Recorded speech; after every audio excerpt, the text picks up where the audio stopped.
Census से भेजा था। और मैं तो ये कहूंगा कि जो मौजूदा हालात है इसमें ये प्री पोल रिगिंग के जुमरे में आता है। जब 2 महीने के अंदर हम इलेक्शन में जा रहे हैं और आज नैब का इदारा ये इल्जाम लगा रहा है किसी आम शख्सियत पर नहीं, मुल्क के साबिक वज़ीर-ए-आज़म पर, और एक दुश्मन मुल्क में पैसे भेजने का इल्जाम है। इसको बड़ा जरूरी है ये हाउस इसको देखे और इनको तलब करे और इनसे पूछे कि आपने ये इंफॉर्मेशन जो इस इदारे के हवाले से तलब की है, किसने आपको इख्तियार दिया, क्या आपके पास सबूत है? एक के बाद एक शदीद रद्द-ए-अमल के बाद आज एक और एलामिया जारी करके वजाहत पेश की। नैब का कहना था कि इदारा इंतकामी कार्रवाई पर यकीन नहीं रखता और इस तासुर की नफी करता है कि उनकी कार्रवाइयों का मकसद किसी की दिल आजारी करना है। नैब एलामिया में मजीद कहा गया कि नैब मीडिया रिपोर्ट मुरव्वजा कानून के मुताबिक कर रहा है और नैब कानून के मुताबिक मनी लॉन्ड्रिंग के खिलाफ कार्रवाई नैब के दायरे इख्तियार में आती है। अस्सलाम वालेकुम नाजरीन, मैं हूं मुनीज़े जहांगीर। आप देख रहे हैं प्रोग्राम। आज की ये बड़ी खबर है और प्रोग्राम के बकिया हिस्से में हम बात करेंगे MQM के लीडर फारूक सत्तार से। मगर बढ़ते हैं आज की स्टोरी के ऊपर। हमारे साथ हैं साबिक अटॉर्नी जनरल इरफान कादिर साहब। इरफान साहब, नैब का ये कह देना कि ये हमारे दायरे इख्तियार में आता है और ये भी कह देना कि हम किसी के खिलाफ कार्रवाई नहीं कर रहे, हम प्रेजुडिस हैं, और इस तरह पाकिस्तान मुस्लिम लीग नून का सरापा एहतजाज हो जाना, आप इसको कैसे देखते हैं कानूनदान के तौर पे कि क्या जो नैब है उसके दायरे इख्तियार में आता है? क्या नैब को इजाजत है कि मीडिया रिपोर्ट्स का नोटिस ले और फिर कार्रवाई करे?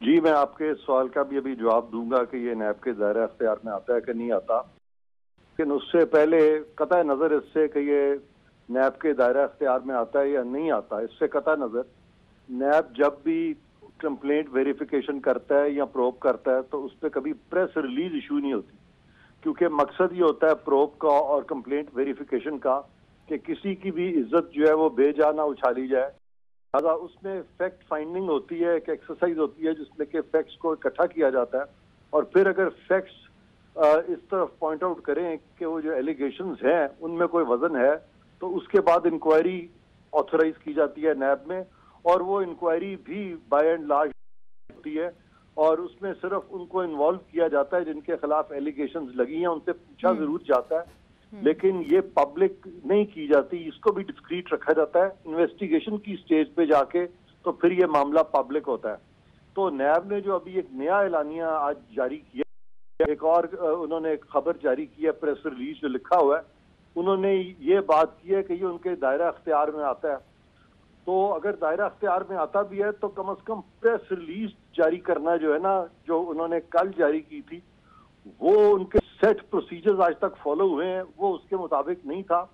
अब देखते हैं कि ये नैब के दायरा अख्तियार में आता है कि नहीं आता। ये नैब का एक सेक्शन है, सेक्शन 20, वो ये कहता है कि अनयूजली लार्ज बैंकिंग ट्रांजेक्शन अगर हों तो कोई भी बैंक जहां पे कि ये ट्रांजैक्शन हुई है वो फौरन रिपोर्ट करेंगे कौमी एहतसाब ब्यूरो को कि ये ट्रांजैक्शन जो है हमारी नजर से गुजरी है, और एहतसाब ब्यूरो फिर उस पर जो भी कार्रवाई करना चाहे, उस पर वो वेरीफाई करना चाहे उसको या कुछ भी करना चाहे तो उस सूरत में वो कर सकता है।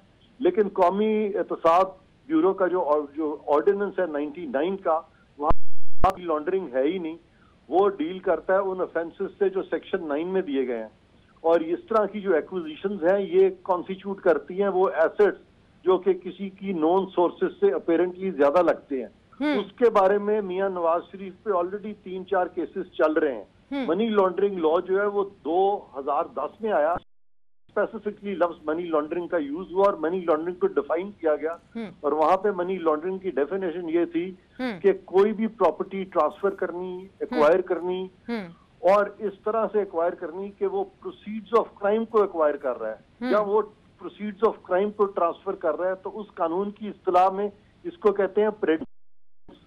तो जब तक कि ये इस किस्म के शवायद न है और ये जो प्रेडिकेट ऑफेंस है और इसकी जो इनिशियल डिटर्मिनेशन है सारी चीज की, वो उस कानून के तहत स्टेट बैंक का एक मॉनिटरिंग सेल, मॉनिटरिंग यूनिट बना हुआ है स्टेट बैंक का, वो रेफर करेगा मामले नैब को भी, वो रेफर करेगा मामले FIA को भी, आप और सही वो कह रेफर रहे करेगा मामले एंटी नारकोटिक फोर्स को भी। वहां प्रोसीजर बिल्कुल डिफरेंट है, और वो चूंकि वहां से स्टार्ट नहीं हुआ ये मामला, देयरफॉर अपेरेंटली नैब की जुरिस्डिक्शन मनी लॉन्ड्रिंग में नहीं बनती, क्योंकि जिस प्रोसीजर के तहत ये सारा कुछ शुरू किया गया है वो स्ट्रिक्ट लीगैलिटी में नहीं आता। मगर इरफान कादिर साहब, अगर आप नैब की स्टेटमेंट्स देखें तो उन्होंने उन मीडिया रिपोर्ट्स का हवाला दिया है जो मीडिया रिपोर्ट्स वर्ल्ड रिपोर्ट को कोट करते हैं। अब वर्ल्ड बैंक की तरफ से भी एक रिजेक्शन आ गई है और उन्होंने कहा है ना ही हमने मनी लॉन्ड्रिंग की कोई बात की, ना ही हमने किसी फर्द का नाम लिया। अब जबकि इतनी स्ट्रांग रिजेक्शन आ गई है तो नैब के आप कैसे देखते हैं, क्या ये एक बहुत बड़ा धब्बा होगा? मेरा ख्याल है ये इनसे बहुत बड़ी गलती है, और ये गलती एक ऐसे वक्त पे हुई है जबकि इलेक्शंस की आमद है। और जैसे आज प्राइम मिनिस्टर साहब ने एक स्टेटमेंट भी दी, और उन्होंने फसी बुखारी साहब के वो मशहूर अल्फाज जिसमें कि उन्होंने इफ्तिखार चौधरी साहब पे इशारा किया था उनके 2012-2013 के सुओ मोटो नोटिस पे, और कहा था कि ये प्री पोल रिगिंग है, तो प्राइम मिनिस्टर साहब ने भी उन अल्फाज का इस्तेमाल किया है। मैं नहीं कि प्री पोल रिगिंग है, लेकिन इस तरह का शायबा भी नहीं मिलना चाहिए कि जैसे कि कोई किसी पार्टी को, पॉलिटिकल पार्टी को अंडरमाइन करने के लिए कोई चीज की जा रही है, क्योंकि जब कानून के मुताबिक स्ट्रिक्ट प्रोसीजर्स जो लेड डाउन है उनके मुताबिक जब कोई चीज नहीं होती, कोई कार्रवाई इस तरह की होती है या कोई इस तरह की प्रेस रिलीज इशू होती है जो कि किसी भी अपने मैं आपकी बात समझ गई हूँ, मगर जो कता कलामी माफ, मगर जो अपोजिशन की जमातें बिलखुसूस पाकिस्तान तहरीक इंसाफ, असद उमर साहब कहते हैं कि जो नैब के चेयरमैन है उसको पार्लियामेंट में इस बात पे तलब नहीं करना चाहिए, इसलिए चूंकि एक तासुर जाएगा या जो नैब जो कार्रवाई कर रही है साबिक वजीर आजम के खिलाफ, उसके अंदर खुदा ना खास्ता कोई ऑब्स्टिकल ना बन जाए, तो इसलिए उनको तलब नहीं करना चाहिए। आपकी राय? देखिए, ये जो बात है ना, ये ना या ना करना, ये उनकी एक सियासी स्टेटमेंट है, और जब भी इलेक्शंस करीब होते हैं तो तमाम पार्टीज एक दूसरे पे इस तरह की बातें करती हैं, और वो स्ट्रिक्ट लीगैलिटी को नहीं देख रही होती, वो सियासी बयानात होते हैं। और हर पार्टी की कोशिश होती है कि आइंदा आने वाले इलेक्शंस में जितना भी ज्यादा स्ट्रांगली व्यू को प्रोजेक्ट करें और जितना ज्यादा दूसरे को वो किसी तरह से पिन डाउन कर सकें। मगर आपका ओपिनियन क्या है कि क्या नैब के चेयरमैन को तलब करना चाहिए पार्लियामेंट को कि नहीं करना चाहिए? मैं कानूनी नुक्ता नजर से बात कर रही हूँ। देखें, अगर रोज लोगों को बुला सकते हैं वहां पे कोर्टों में, तो पार्लियामेंट तो चीफ जस्टिस से बहुत बड़ी चीज है, क्योंकि पार्लियामेंट के जो कवानीन बनाए हुए हैं चीफ जस्टिस तो उनके भी ताबे हैं, उन्होंने ओथ उठाया हुआ है कि वो उन कवानीन को फॉलो करेंगे जो पार्लियामेंट ने बनाए हैं।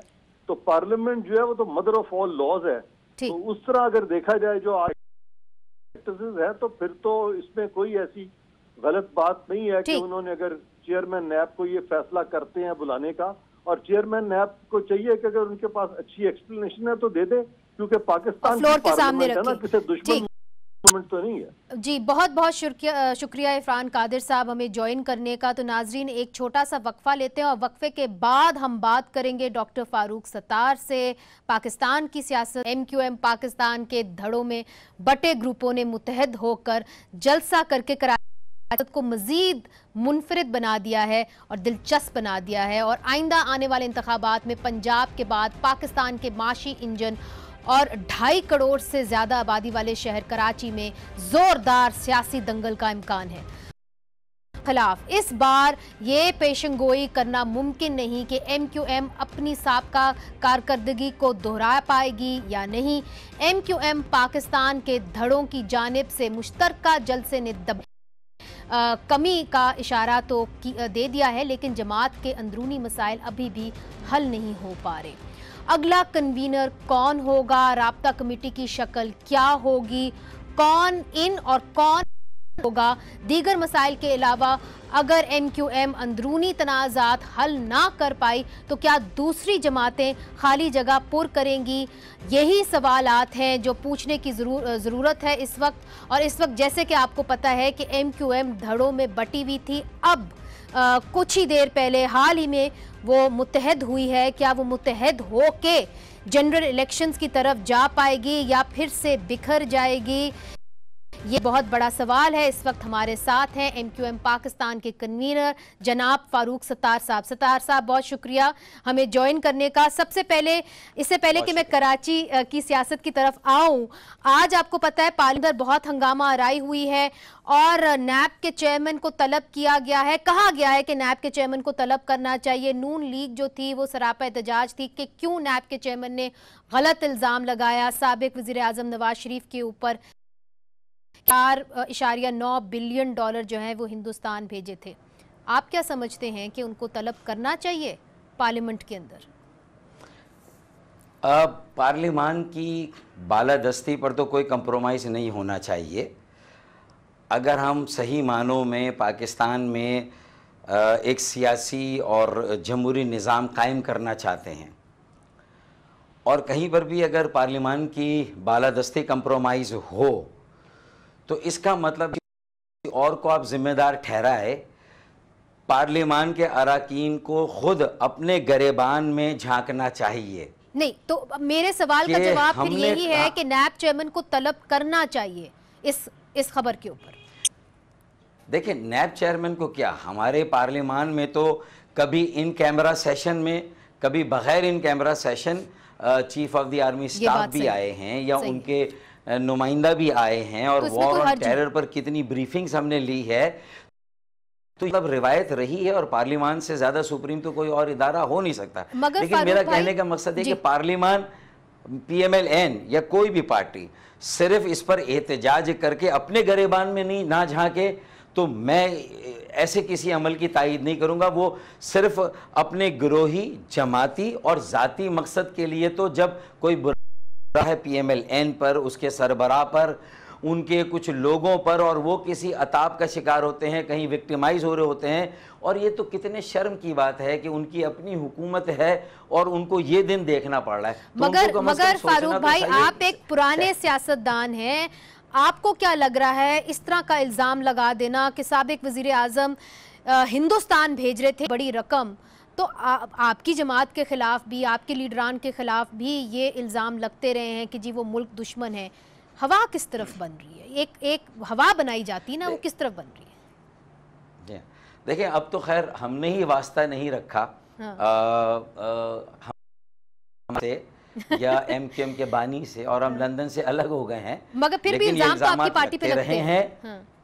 हाँ, पार्टी पे लगता रहा है, उन पे ज्यादा लगता रहा है, लेकिन आज तक किसी ने साबित नहीं किया और वो इल्जाम मौजूद है, वापस भी नहीं लिया गया। नवाज शरीफ तो खुशकिस्मत है कि दो दिन के अंदर ही ये किया कि ये गलत इल्जाम लगा था, वर्ल्ड बैंक तो ने इसका मतलब है कि बहरहाल वो हाँ, तो वो देखे ना, वर्ल्ड बैंक ने कर दी। अगर उनका लंदन की भी मनी लॉन्ड्रिंग का जब लगेगा तो मुझे ये मालूम है कि वहाँ के बैंक भी, वहाँ की हुकूमत भी फौरी तौर से उनके रेस्क्यू के लिए आ जाएगी। MQM का मामला तो मैं समझता हूँ है ही बिल्कुल मुख्तलिफ, ये मेरी राय है। मैं तो देखिए, मगर फारूक भाई, आपने बात छेड़ ही दी है तो मैं आपसे ये भी पूछ लेती हूँ। एक खबर आई है, वो ये है कि FIA कुछ ही दिनों के अंदर शायद आपके ऊपर भी तफ्तीश खोल दे। आपका नाम भी आ रहा है और दीगर MQM के लीडर आ रहा है कि मनी लॉन्ड्रिंग के ऊपर जो आपने ताउन नहीं किया उसके खिलाफ आपके ऊपर भी केसेस खुलने जा रहे हैं। आपको कोई इशारा इस तरह का मिला है या FIA ने आपसे राब्ता किया है कि हम केसेस खोल रहे हैं?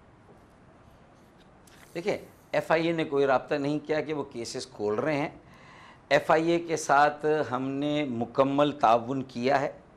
जो मालूमात उन्हें चाहिए थी, जिनको उन्होंने बुलाया, मेरे ख़्याल में कोई 50 से ज़्यादा लोग हैं या उससे भी ज़्यादा, हो सकता है 100 के करीब हो गए, जो जा चुके हैं, इंटरव्यू दे चुके हैं, उनके का जवाब दिया है, और उसके बाद उन्होंने अगर कोई मालूमात हमसे नहीं की है, अब उन्होंने अगर कोई फ़ैसला किया तो उसकी सियासी वजूहात तो हो सकती हैं। फिर ये मनी लॉन्ड्रिंग, मनी लॉन्ड्रिंग ये इशू नहीं है, कोई सियासी वजह तो हो सकती है कि नैब भी कहीं से अचानक एक्टिव हो रहा है, एक्टिव हो रही है, कहाँ से हमारे खिलाफ भी इस, अब ये तो मुझे नहीं मालूम, ये तो मुझे तो वजीर दाखिला बताएंगे जो खुद गोली ज़दा है, ज़ख्मी है, हस्पताल में पड़े हैं।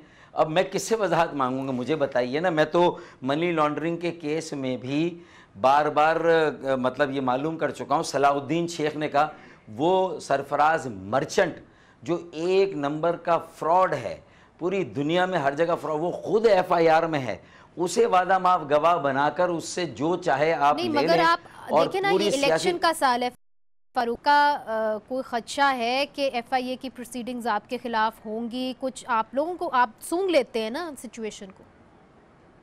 देखिए मैं है और मुझे ये महसूस हो रहा है कि मैं तो खुद FIA में पेश हो चुका हूँ, मैं तो गया हूँ FIA में।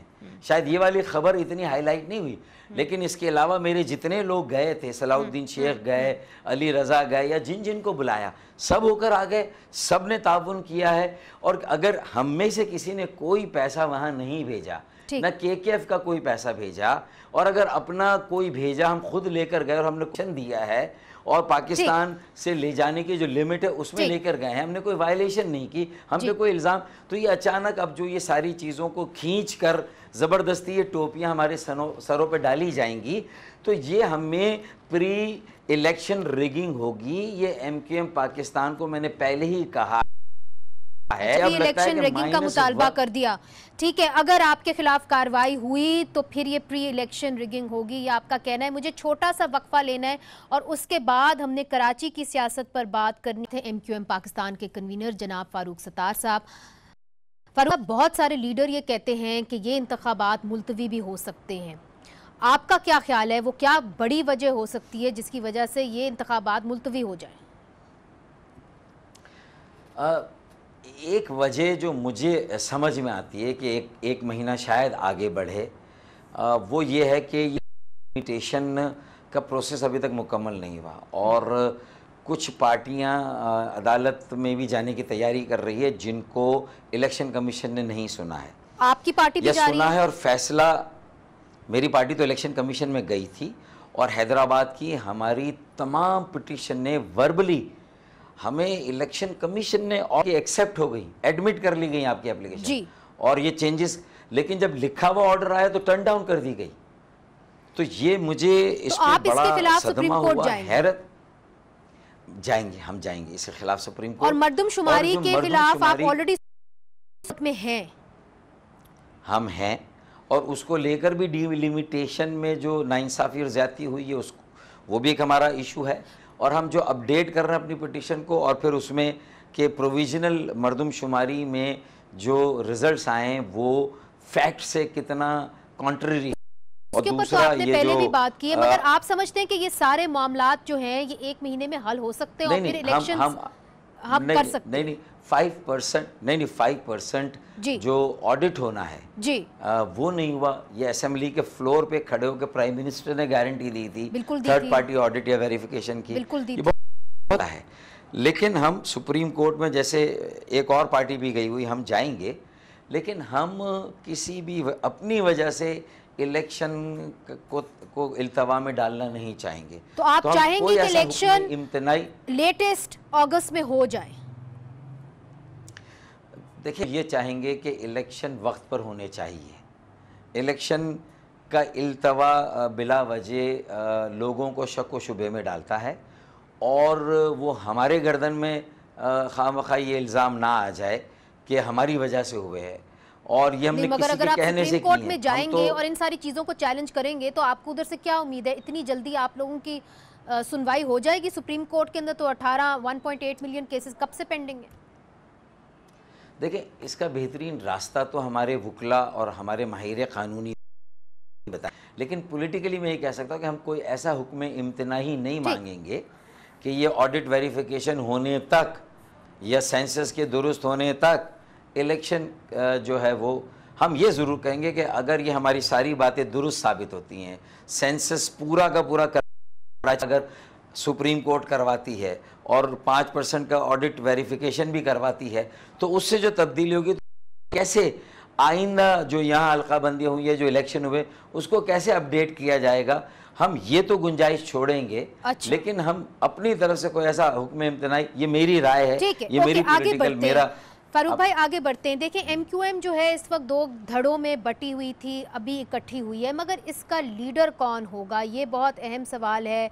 क्या आप होंगे या कोई और होगा? कोई कंसेंसस हुआ इस पे? मेरा सवाल और ये मसला, इसकी असल वजह, मेरा सवाल इससे ज़्यादा अहम है और असल सवाल वो है कि लीडर खालिद मकबूल हो।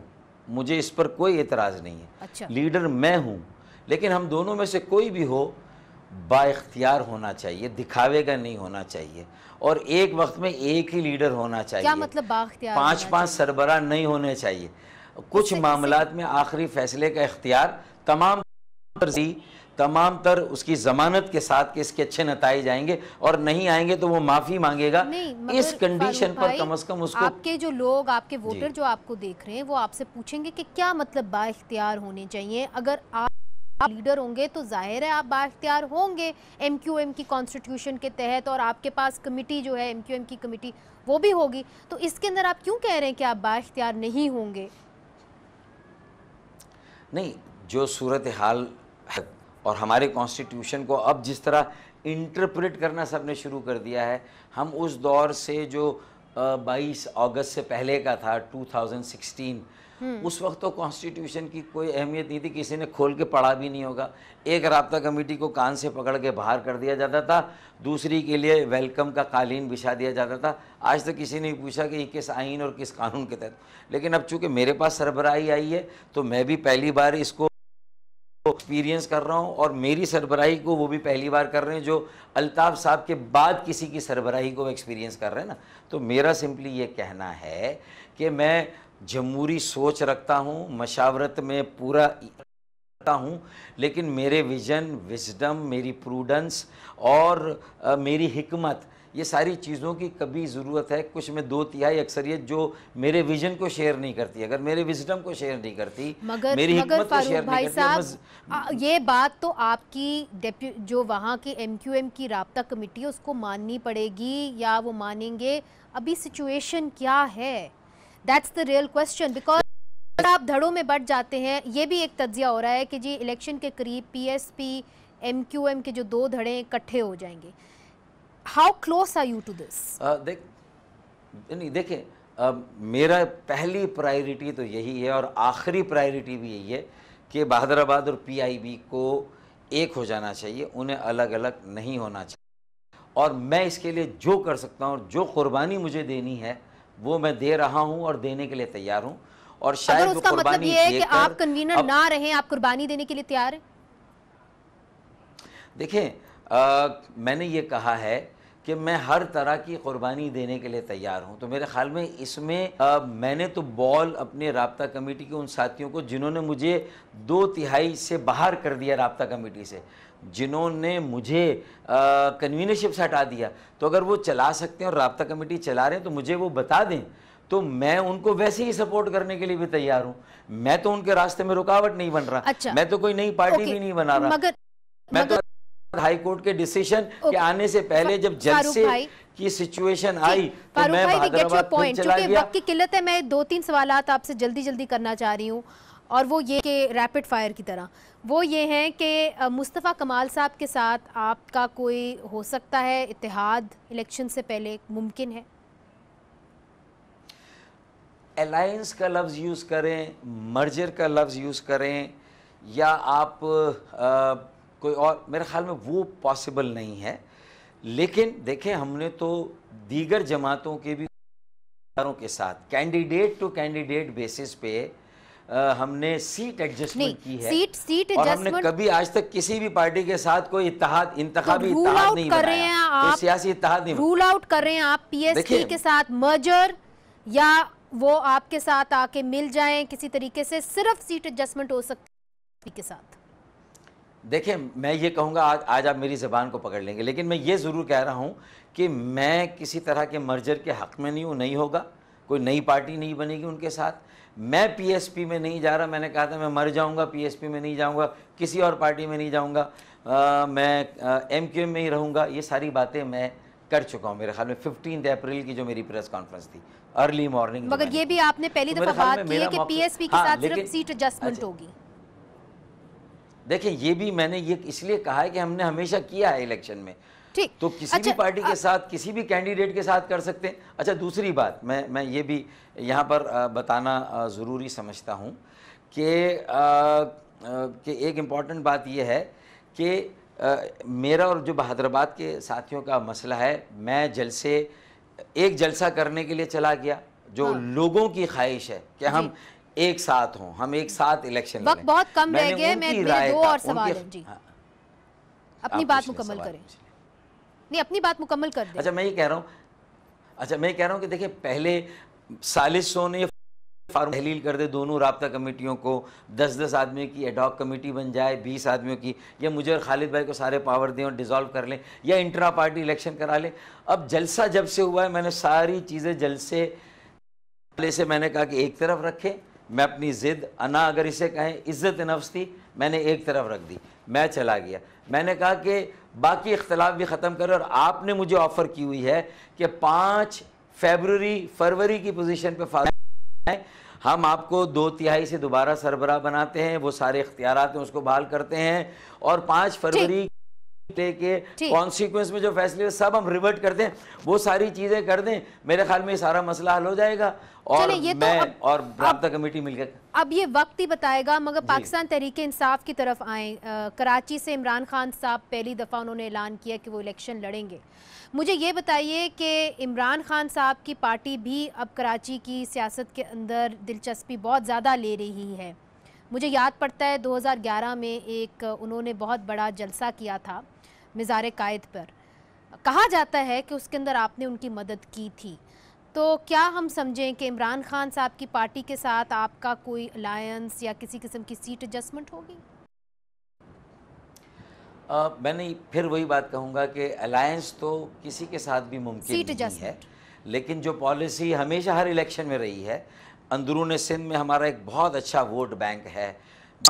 हम अपने हम ख्याल या जो ऐसी पार्टियां जिनके साथ हमारी अच्छी अंडरस्टैंडिंग रही है, या ऐसे उम्मीदवार जिनके साथ, तो उनके साथ हमने सीट एडजस्टमेंट की है। तो वो पॉसिबिलिटी हर उन जमातों के साथ जिनके साथ कुछ हमांगी हो सकती है, हम ख्याल हो सकते हैं, मिल के काम कर सकते हैं, तो वो तो पॉसिबिलिटी रहेगी, उसको रूल आउट नहीं। मगर फारूक भाई, मैं आपसे ये सवाल इसलिए कर रही हूँ, क्योंकि 2011 में मुझे अच्छी तरह याद है कि जब इमरान खान साहब ने जलसा किया था तो MQM के लोगों ने उनकी मदद की थी। मगर आज ये बात होती है कि आज कराची में पाकिस्तान तहरीके इंसाफ एक नई MQM बन के उभर रही है। तो ऐसा लग रहा है कि जो खला आप लोग छोड़ेंगे वो PTI पूरी नहीं। पहली बात तो मैं आपको ये यकीन दिला दूं कि कुछ कार्ड्स या एक कार्ड मेरे पास अभी भी ऐसा मौजूद है कि MQM पाकिस्तान और पतंग के साथ जब हम इलेक्शन लड़ेंगे और MQM पाकिस्तान पतंग के निशान के साथ इलेक्शन लड़ेगी, तो मैं आपको यकीन दिला MQM का वोट बैंक है वो पहले से ज्यादा, क्योंकि जरूरत और ज्यादा नहीं। फारूक भाई, ये तो ख्वाहिश हो सकती है, मगर मैं आपसे सवाल इसलिए कर रही हूँ पाकिस्तान तहरीके इंसाफ के हवाले से कि क्या आप वाकई में समझते हैं कि अब जो ये इलेक्शन आने वाला है उसके अंदर पाकिस्तान तहरीके इंसाफ पाकिस्तान पीपल्स पार्टी से ज्यादा बड़ी थ्रेट होगी? आपके असल हरीफ कौन होंगे? ना पीपल्स पार्टी थ्रेट है, ना PTI, ना PSP। PTI थी 2013 में, और मैंने बता दिया था, मेरे साथी मेरी बात को मानने के लिए तैयार नहीं थे कि lion is not coming, lion has come, शेर आ गया है। तो लोगों ने नहीं माना और हमें एक नंबर बहुत ज़्यादा मज़ाहमत का सामना हुआ। नंबर 2 पे आ गई थी। एक इमरान खान की एक वेव थी 2013 में, और इस बार भी तो वेव है फारूक भाई।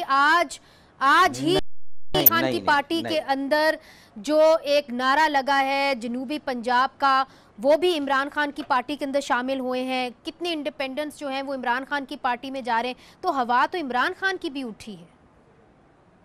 देखें, ये जनूबी पंजाब की हद तक तो हो सकती है, लेकिन पूरे पाकिस्तान के हवाले से को सूबा बनाया जाए, ये हमने बिल डाला। हज़ारा को सूबा बनाया जाए, ये बिल हमने डाला। और पूरे मुल्क में नए इंतज़ामी यूनिट्स बनाए जाए, ये बिल हमने डाला। सूबा बनाने के तरीके को आसान किया जाए, ये बिल हमने डाला। वसाइल की मुनसिफाना तकसीम आर्टिकल 160 में क्या तरमीम होनी चाहिए।